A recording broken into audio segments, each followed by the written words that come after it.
Hello everyone, कैसे हैं आप लोग। आशा करता हूं आप लोग ठीक होंगे और आप लोग की स्टडी भी अच्छे से चल रही होगी, यानी सीटेट की प्रिपरेशन जो है आप लोग की अच्छे से चल रही होगी। आपको कुछ थ्योरी पढ़ना है, जैसे जीन पियाजे, कोहलबर्ग और वाइगोत्स्की के सिद्धांत के बारे में आपको पढ़ना है। पेपर में बार बार यहाँ से प्रश्न बनते हैं। 2 नंबर का प्रश्न आप मान के चलिए कि जीन पियाजे के बारे में पूछ देगा, और इनफैक्ट अगर हम बात करें तो हो सकता है कि इन तीनों के थ्योरी से आपको प्रश्न मिलने की संभावना ज़्यादा बनती है, यानी 90% चांस है कि इन तीनों की थ्योरी से आपको प्रश्न देखने को मिलेगा। तो 10 से 12 क्वेश्चंस तो आपको इनके थ्योरी से ही बनने वाला है। ठीक है, इनके थ्योरी के बिना आपको सीडीपी यानी चाइल्ड पेडागोजी में काम बनने वाला नहीं है। तो इस थ्योरी को ध्यान से समझिएगा, वीडियो को स्किप मत कीजिएगा। आशा करता हूँ चैनल से आप जुड़ गए होंगे। अगर चैनल से नहीं जुड़े हैं तो चैनल को सब्सक्राइब कर लीजिएगा और बेल आइकन आपको दिख रहा होगा, उसको प्रेस कर दीजिएगा ताकि आपको जब भी वीडियो अपलोड हो नोटिफिकेशन मिल जाए।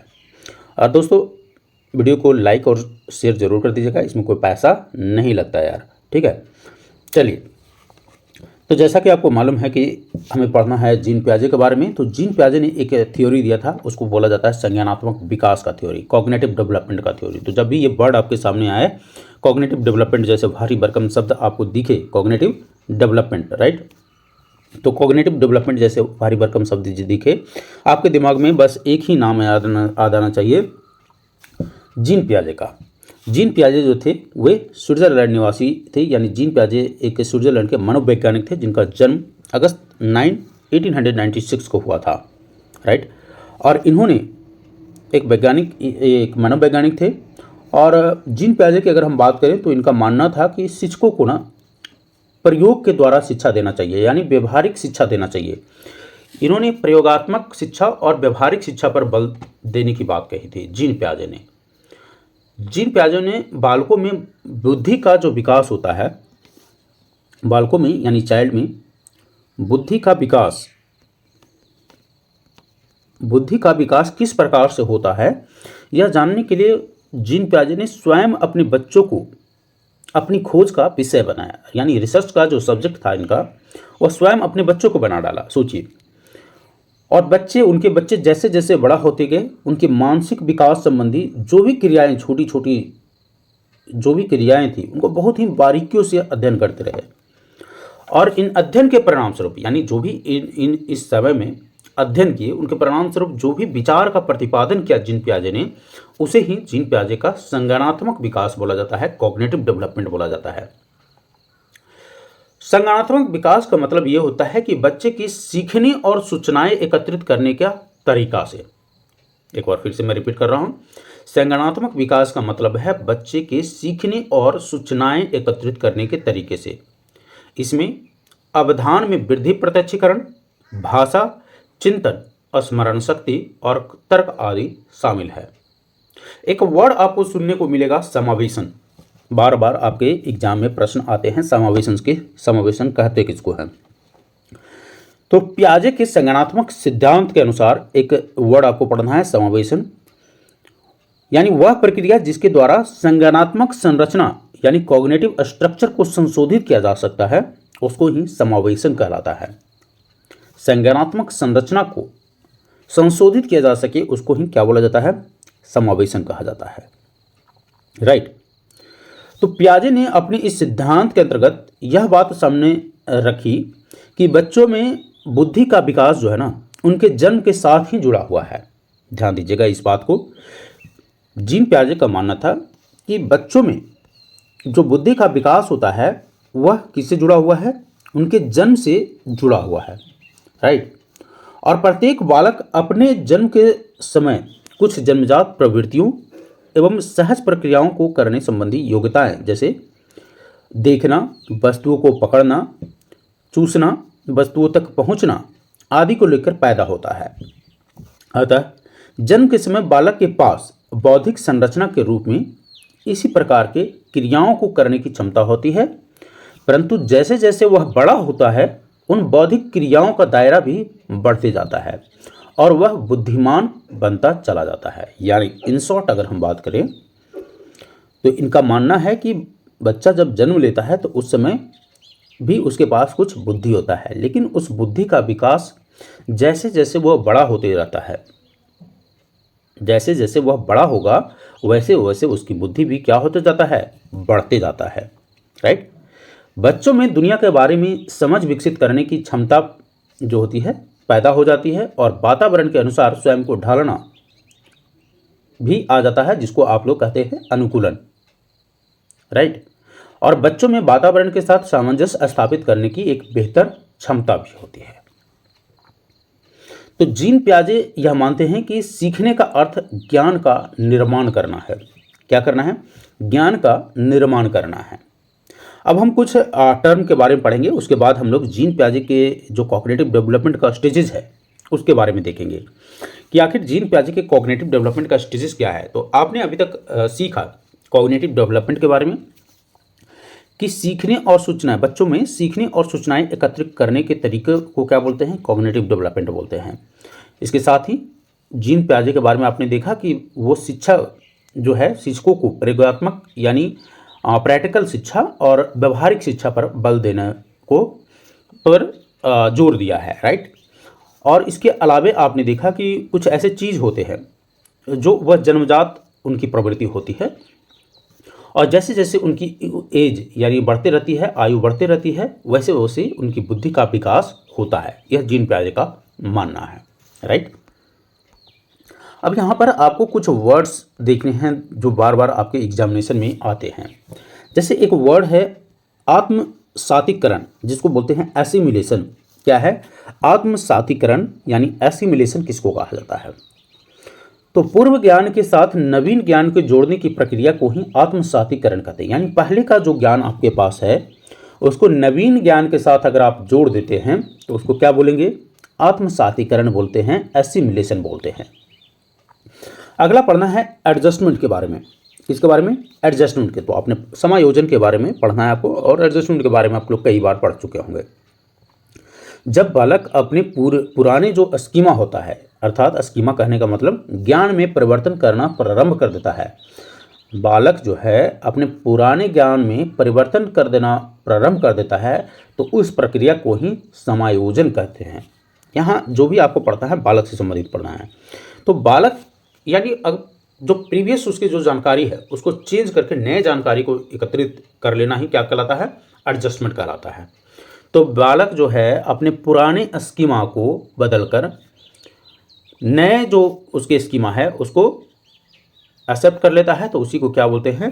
एडजस्टमेंट बोलते हैं। यानी पुराने ज्ञान में परिवर्तन करना ही एडजस्टमेंट कहलाता है।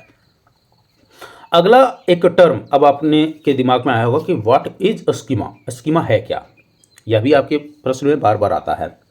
तो यह मानसिक संक्रिया यानी मानसिक संक्रिया तथा संज्ञानात्मक संक्रिया से संबंधित वह मानसिक संरचना है जिसका सामान्यीकरण किया जा सके। राइट। तो स्कीमा वह मानसिक संक्रिया या संज्ञानात्मक संक्रिया से संबंधित वह मानसिक संरचना है जिसका सामान्यीकरण किया जा सके, यानी एडजस्टमेंट किया जा सके। तो दैट इज नोन एज क्या होता है? स्कीमा होता है। अगला आपको पढ़ना है मेंटल ऑपरेशन के बारे में। What is mental operation? Mental operation कहते किसको है? राइट।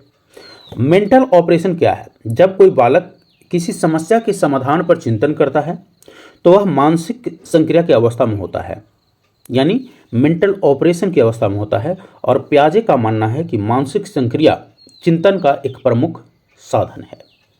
एक बार फिर से मैं बताता हूं, मेंटल ऑपरेशन यानी जब कोई बालक किसी समस्या के समाधान पर चिंतन करता है तो वह मानसिक संक्रिया यानी मेंटल ऑपरेशन की अवस्था में होता है। और पियाजे का मानना है कि मानसिक संक्रिया चिंतन का एक प्रमुख साधन है। देखिए बच्चों में क्या होता है ना, बहुत ही क्यूरियोसिटी होता है। बच्चे जानने के लिए उत्सुक होते हैं। वह एक आप कह सकते हैं छोटा वैज्ञानिक होता है। बच्चा क्या होता है? एक छोटा वैज्ञानिक होता है जो हर चीज़ जानने के लिए वह इच्छुक होता है। हर छोटी छोटी चीज़ों के बारे में वह जानना चाहता है। इंटेलिजेंस है उसकी। जो प्रश्न देखेंगे आप भी देख पाते होंगे कि बच्चे का जो प्रश्न होता है वह इंटेलिजेंस होता है, उसकी कोई अंत नहीं होती है। वह हर चीज़ को खोजना चाहता है, बहुत ही क्यूरियोसिटी होती है उसको। तो उसकी बुद्धि का विकास से संबंधित जितने भी थ्योरी दिए गए हैं उन सभी के बारे में आपको जानना है। बच्चे की मेंटल स्टेबिलिटी के बारे में आपको पढ़ना है। जो भी मेंटल स्टेजेज होते हैं, तो इसी प्रकार से संज्ञानात्मक विकास के भी डिफरेंट स्टेजेज हैं, उसके बारे में हम बात करने वाले हैं अब से थोड़ी देर में। लेकिन उससे पहले अभी 2-3 वर्ड्स और हैं हमारी जिसके बारे में पढ़ना है।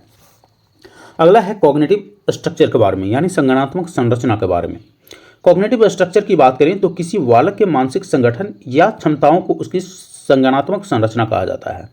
यानी कोई बालक है, उसकी मानसिक संगठन और क्षमता किस प्रकार से है, उसको हम क्या बोलते हैं, कॉग्निटिव स्ट्रक्चर बोलते हैं। मानसिक जो क्षमता होता है उसका बालक का, उसको कॉग्निटिव स्ट्रक्चर बोला जाता है। इसी स्ट्रक्चर यानी संरचना के आधार पर ही ना बड़ी आयु के वर्ग का बालक छोटी आयु के वर्ग के बालक से अलग होता है। यानी अगर आपसे प्रश्न पूछ दे कि किस संरचना के आधार पर बड़ी आयु वर्ग का बालक जो होता है छोटी आयु वर्ग के बालक से अलग होता है, तो आपका आंसर हो जाएगा कॉग्निटिव स्ट्रक्चर के आधार पर, संज्ञानात्मक संरचना के आधार पर। अगला आपको पढ़ना है संरक्षण के बारे में, यानी कंजर्वेशन के बारे में। कंजर्वेशन की अगर हम बात करें तो बालक के द्वारा वातावरण में परिवर्तन और स्थिरता दोनों की समझने की क्षमता होती है, एवं किसी वस्तु के तत्व और रंग रूप में परिवर्तन से अलग करने की क्षमता को ही क्या बोला जाता है, संरक्षण बोला जाता है, कंजर्वेशन बोला जाता है। और एक शब्द है आपका विकेंद्रीकरण, डिसेंट्रलाइजेशन, आपने पढ़ा होगा डिसेंट्रलाइजेशन। तो डिसेंट्रलाइजेशन बेसिकली क्या होता है, किसी वस्तु के विषय में वस्तुनिष्ठ यानी ऑब्जेक्टिव या रियलिटी वास्तविक तरीके से सोचने की क्षमता को विकेंद्रण कहते हैं। विकेंद्रण इसको हिंदी में बोला जाता है डिसेंट्रलाइजेशन, विकेंद्रण। यानी बहुत ही माइन्यूटली रियलिटी तरीके से सोचने की जो क्षमता होती है उसको डिसेंट्रलाइजेशन बोला जाता है। हमने बात किया था कि जीन पियाजे का मानना है कि सीखने का अर्थ जो है वह क्या था, ज्ञान का निर्माण करना है। तो यह डायरेक्ट आपके प्रश्न में बनेगा कि यह किनका मानना है कि सीखने का अर्थ ज्ञान का निर्माण करना है। आपका आंसर हो जाएगा जीन पियाजे, राइट। अब हम बात करेंगे जीन पियाजे के डिफरेंट स्टेजेस के बारे में। तो जीन पियाजे ने संज्ञानात्मक विकास को 4 अवस्थाओं में डिवाइड किया था, और उन चारों अवस्थाओं को एक बार हम देख लेते हैं कि आखिर वो चारों अवस्था है क्या जीन पियाजे का। तो जीन पियाजे के कॉग्निटिव डेवलपमेंट के 4 अवस्था कौन कौन से हैं, यहाँ पर आप देख पा रहे होंगे कॉग्निटिव डेवलपमेंट के स्टेजेस को। तो यहाँ 4 अवस्था आपको दिख पा रहा होगा। पहला अवस्था यानी जन्म से लेकर 2 वर्ष की अवस्था होती है, और उस अवस्था को बोला जाता है, क्या बोला जाता है, संवेदी प्रेरक अवस्था या इंद्रिय जनित अवस्था, जिसको इंग्लिश में बोलते हैं sensory motor stage.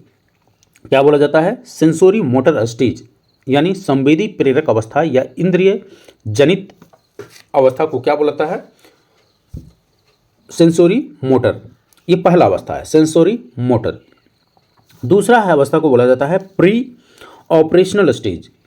Pre operational stage जिसका आयु है 2 से 7 वर्ष।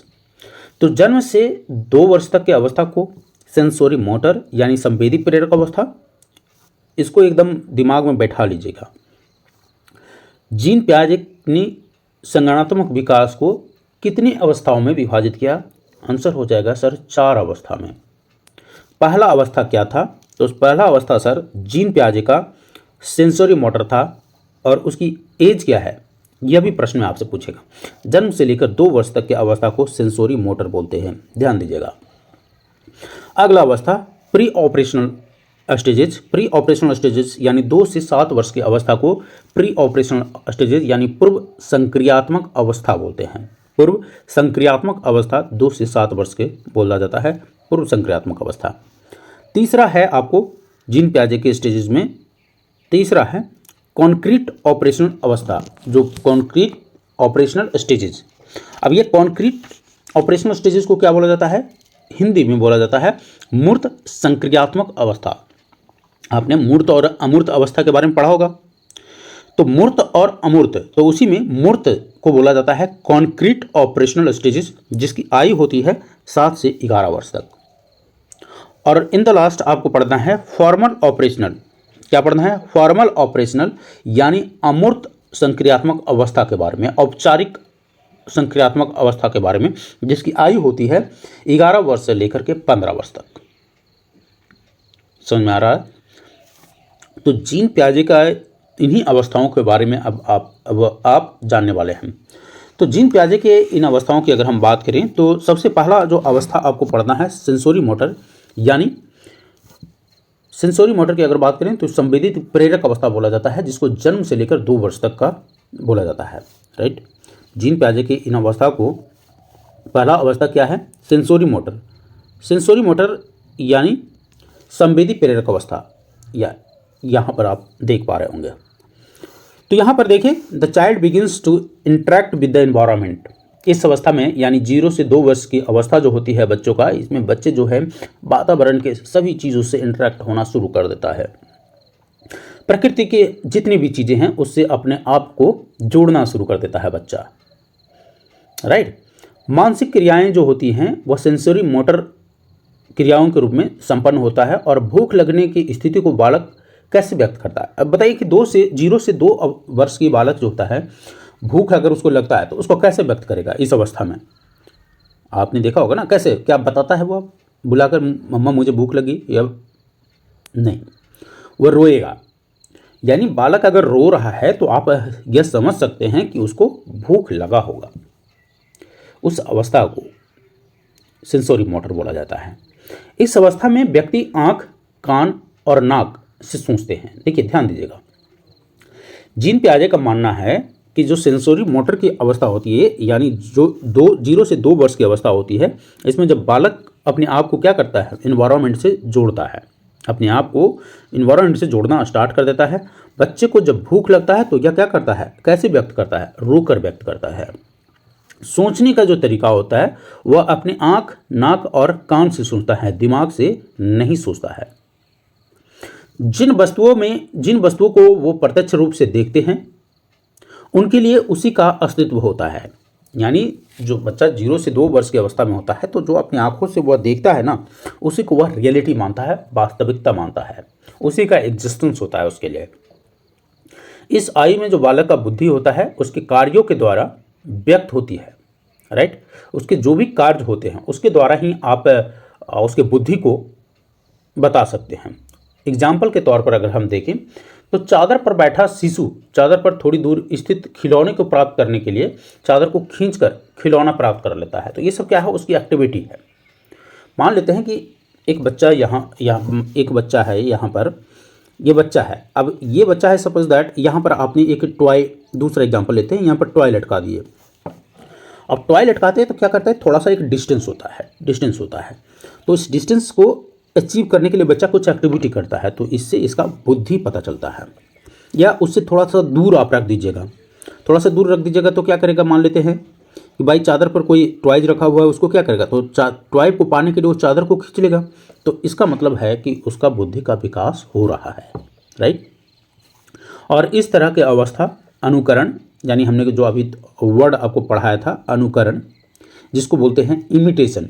इमिटेशन किसको बोला जाता है? संज्ञानात्मक विकास का एक निश्चित अवस्थाओं में जो होता है, संज्ञानात्मक विकास जो होता है ना, एक निश्चित अवस्थाओं में क्रम में होता है। यानी हमारे विचार और तर्क इमिटेशन के भाग हैं। संवेदी प्रेरक अवस्था जो होता है किसी चीज़ को कॉपी करना, इमिटेशन का मतलब होता है कॉपी करना। राइट, तो स्मृति और मानसिक निरूपण से संबंधित होता है। राइट, यानी यह जो अवस्था होता है अनुकरण, स्मृति और मानसिक निरूपण से संबंधित होता है। कौन सा अवस्था? सेंसोरी मोटर की अवस्था। सो पहला अवस्था हमने देख लिया, और इसमें हमने क्या सीखा कि इस अवस्था में बच्चा अपने आप को इन्वायरमेंट से जोड़ना शुरू कर देता है। बच्चा को जब भूख लगता है तो वो रोकर व्यक्त करता है। बच्चे की सोचने की स्थिति जो होता है वो क्या होता है? बच्चा कैसे सोचता है? तो आँख, कान और नाक से सोचता है। जिन वस्तुओं को वो प्रत्यक्ष रूप से देखता है उसके लिए उसी का अस्तित्व होता है। और इस आयु में बालक की बुद्धि जो होता है उसके कार्यों के द्वारा व्यक्त होता है। आपने अभी तक इतना सीखा इंद्रिय जनित गामक या संवेदी प्रेरक अवस्था के बारे में, यानी सेंसोरी मोटर स्टेज के बारे में। अब आपको पढ़ना है, क्या पढ़ना है? तो प्री ऑपरेशनल स्टेज के बारे में पढ़ना है, पूर्व संक्रियात्मक अवस्था के बारे में पढ़ना है, जो 2 से 7 वर्ष तक होता है। बाद में आप देखेंगे कि पूर्व संक्रियात्मक अवस्था को जीन पियाजे ने इसको भी 2 भागों में बांटा, पूर्व वैचारिक अवस्था और अंतरदर्शी अवस्था। ये भी कभी कभी पूछ देता है एग्जाम में। पूर्व वैचारिक अवस्था जो कि 2 से 4 वर्ष का होता है, और 4 से 7 वर्ष को दर्शी अवस्था बोला जाता है। तो इनफैक्ट अब हम मोटा मोटी पढ़ लेते हैं कि पूर्व संक्रियात्मक अवस्था कहते किसको है। तो पूर्व संक्रियात्मक अवस्था में यहाँ ये जो पूर्व संक्रियात्मक अवस्था है उसके बारे में अगर हम बात करें तो क्या है कि the child begins to represent the world symbolically. इसमें वस्तु जो बच्चे हैं वह अपने आप को, दुनिया को सिम्बॉलिकली रिप्रेजेंट करना शुरू कर देता है। बालक अपने परिवेश की वस्तुओं को पहचानने और उसमें अंतर करना शुरू कर देता है। इस अवस्था में, पूर्व संक्रियात्मक अवस्था में, अपने आसपास जितनी भी वस्तुएं हैं उसमें अंतर करना शुरू कर देता है, पहचानना शुरू कर देता है। इसी अवस्था के दौरान भाषा का विकास भी स्टार्ट हो जाता है। तो अगर आपसे क्वेश्चन पूछता है कि बच्चों में भाषा का विकास जीन पियाजे के अनुसार किस अवस्था में होता है, तो आप बोलेंगे सर पूर्व संक्रियात्मक अवस्था में होता है। अगर आपसे प्रश्न पूछता है कि बालक अपने आसपास की वस्तुओं को पहचानना और उसमें अंतर करना किस अवस्था में शुरू कर देता है, तो आप बोलेंगे पूर्व संक्रियात्मक अवस्था में शुरू कर देता है। इस अवस्था में ही बालक नई सूचनाओं और अनुभवों का संग्रह करता है। जो जितने भी नए नए इन्फॉर्मेशन होते हैं वह पूर्व संक्रियात्मक अवस्था में ही अनुभव करना शुरू कर देता है। बालक जो होता है पहली अवस्था की अपेक्षा अधिक समस्याओं का समाधान करने योग्य किसमें बन जाएगा, तो पूर्व संक्रियात्मक अवस्था में बन जाएगा। और पूर्व संक्रियात्मक अवस्था की आयु है 2 से 7 वर्ष। यानी बच्चों में वस्तु अस्थायित्व के गुण का जो विकास होता है ना, वह पूर्व संक्रियात्मक अवस्था में ही होता है। आई होप यहाँ तक आपको क्लियर होगा। इसके बाद आपको पढ़ना है पूर्व संक्रियात्मक अवस्था को फर्दर 2 भागों में डिवाइड किया गया है। 2 भागों में डिवाइड किया गया है, वह है पूर्व वैचारिक अवस्था और अंतरदर्शी अवस्था। राइट, चलिए तो अब हम तीसरा स्टेज पढ़ लेते हैं। तीसरा स्टेज क्या था, अब आपको पढ़ना है मूर्त अवस्था के बारे में, यानी कॉन्क्रीट ऑपरेशनल स्टेज के बारे में पढ़ना, मूर्त अवस्था के बारे में पढ़ना है। तो मूर्त अवस्था में देखिए, बच्चा जन्म से क्या होता है, वैज्ञानिक होता है। आप ध्यान दीजिएगा इस बात को, बच्चा जन्म से ही क्या होता है, वैज्ञानिक होता है। अब यहाँ पर देखिए कॉन्क्रीट ऑपरेशनल स्टेज की अगर हम बात कर रहे हैं, यानी मूर्त संक्रियात्मक अवस्था की बात कर रहे हैं, तो इस अवस्था में बालक में वस्तुओं को पहचानने के साथ साथ डिफरेंशिएशन करना तो आता ही है, उसको क्लासिफिकेशन भी करने की क्षमता आता है। तो आपने देखा था कि बच्चे जो है प्री ऑपरेशनल स्टेज में जो वातावरण के आसपास के जितनी भी चीज़ें हैं उसको डिफरेंशिएशन करना शुरू कर देता है, लेकिन इसमें पहचानने और डिफरेंशिएशन के साथ साथ क्लासिफिकेशन करने की क्षमता विकसित हो जाता है किसमें, मूर्त संक्रियात्मक अवस्था में, यानी एक स्टेज अप हो जाता है। राइट, यानी जो डिफरेंट टाइप के रूल्स होते हैं ना, बच्चा इसमें सीख जाता है किसमें, मूर्त संक्रियात्मक अवस्था में, कॉन्क्रीट ऑपरेशनल स्टेज में। बच्चे का जो चिंतन होता है अब अधिक क्रमबद्ध यानी सीरियली और तर्क संगत लॉजिकल, ये जो भी चीज़ें बोलेगा वह लॉजिकल बोलेगा, क्रमबद्ध बोलेगा। इस अवस्था में जो बच्चे होते हैं वह विश्वास करने लगते हैं एवं लंबाई, भार, अंक आदि प्रत्ययों पर चिंतन करना शुरू कर देता है। यहाँ पर आप देख पा रहे होंगे कि प्रैक्टिकल करना प्रारंभ कर देता है किस अवस्था में, कॉन्क्रीट ऑपरेशनल स्टेज में। भाषा का पूर्ण विकास, बालक किसी पूर्व और उसके अंश के संबंध में तर्क जो अगर देना शुरू कर दे तो उस अवस्था को क्या बोला जाता है, मूर्त संक्रियात्मक अवस्था बोला जाता है। तो एक बार फिर से मैं रिपीट कर देता हूँ, मूर्त संक्रियात्मक अवस्था को ध्यान से सुनिएगा। बालक अपने आसपास के जो भी पर्यावरण है उसके साथ एडाप्टेशन करने के लिए अपने अनेक नियमों को सीख लेता है। जो भी अपने आसपास के अनुकूलन करना है उसके वातावरण के साथ, उसके लिए नियम सीख लेता है। भाषा का पूर्ण विकास भी हो जाता है इस अवस्था में। इस अवस्था में बालक विश्वास करने लगता है और लंबाई, भार और अंक जैसे प्रत्ययों पर चिंतन करना शुरू कर देता है। उनका जो चिंतन होता है अधिक क्रमबद्ध और तर्क संगत होता है इस स्टेज में। बच्चे वातावरण में जितनी भी चीज़ें हैं उसको पहचानने और अंतर करने के साथ साथ क्लासिफिकेशन भी करने की क्षमता डेवलप हो जाता है कॉन्क्रीट ऑपरेशनल स्टेज यानी मूर्त संक्रियात्मक अवस्था में। लास्ट है आपको पढ़ना वो है फॉर्मल ऑपरेशनल स्टेज यानी अमूर्त संक्रियात्मक अवस्था, जिसकी आयु होती है 11 से 15 वर्ष तक। यहाँ पर आप देख सकते हैं 11 से 15 वर्ष तक इसकी आयु होती है। कब तक? 11 से 15 वर्ष तक, यानी और इस अवस्था को हम बोलते हैं अमूर्त संक्रियात्मक अवस्था। सो यह अवस्था 11 वर्ष से स्टार्ट होकर प्रौढ़ावस्था, जिसको एडोलेसेंट बोलते हैं, ठीक है, एडल्टहुड तक, जब तक एडल्ट हो जाता है बच्चा तब तक की अवस्था को बोला जाता है। तो यह अवस्था 11 वर्ष से प्रारंभ होकर प्रौढ़ावस्था तक की अवस्था होता है और इस अवस्था की प्रमुख विशेषता अमूर्त चिंतन है। राइट, क्या चिंतन है? अमूर्त चिंतन ही इसकी प्रमुख विशेषता है। इस अवस्था में भाषा के संबंधित योग्यता तथा कम्युनिकेशन का विकास अपनी ऊंचाई को छूने लगता है। यानी भाषा जो है और कम्युनिकेशन का जो विकास है, इसमें मतलब आप समझ लीजिए क्लाइमेक्स पर होता है। बालक में अच्छी तरह से सोचने, समस्या को समाधान करने और निर्णय लेने की क्षमता विकसित हो जाता है। तो देख पा रहे होंगे कि जैसे जैसे बच्चा बढ़ते जा रहा है उसका बुद्धि का विकास वैसे वैसे बढ़ता जा रहा है, और यही थ्योरी जीन पियाजे ने दिया था। जीन पियाजे का संज्ञानात्मक विकास बेसिकली वही है कि जैसे जैसे बच्चा बढ़ता जाएगा उसका बुद्धि में विकास भी होता जाएगा। जिन बालकों का औपचारिक संक्रियात्मक चिंतन नीचा होता है उनका शिक्षण स्तर भी नीचा होता है, और जिन बालकों का औपचारिक संक्रियात्मक चिंतन ऊंचा होता है उनका शिक्षण स्तर भी क्या होगा? ऊंचा होगा। बच्चों में सोचने, समस्या का समाधान करने और निर्णय लेने की जो क्षमता विकसित होता है वो किस अवस्था में होता है? तो आप बताएंगे कि सर अमूर्त संक्रियात्मक अवस्था में होता है। और अगर आपसे प्रश्न पूछ दे कि बच्चों में वैज्ञानिक ढंग से सोचने की क्षमता का विकास किस में होता है, तो वह भी अमूर्त संक्रियात्मक अवस्था में होता है। आई होप यहाँ तक आपको क्लियर होगा। तो आज की इस वीडियो में मैं यहीं तक स्टॉप करता हूँ। एक वीडियो इसका और बनेगा जिसमें हम चर्चा करेंगे जीन पियाजे का नैतिक विकास का सिद्धांत के बारे में, और उसमें हम देखेंगे कि परायत्त नैतिक अवस्था क्या है, स्वायत्त नैतिक अवस्था क्या है। इसके अलावे जीन पियाजे के कुछ और इम्पॉर्टेंट थ्योरी के बारे में पढ़ेंगे, लाइक निर्माण और खोज का सिद्धांत, कार्य क्रिया का अर्जन, और जीन पियाजे के संज्ञानात्मक विकास के सिद्धांत का शैक्षिक महत्व क्या है, यानी शिक्षा में इसका क्या महत्व है, इसको भी हम पढ़ेंगे। सेशन कैसा लगा आपको कमेंट सेक्शन में लिख के जरूर बताइएगा। वीडियो को लाइक और अपने दोस्तों को शेयर कर दीजिएगा। धन्यवाद।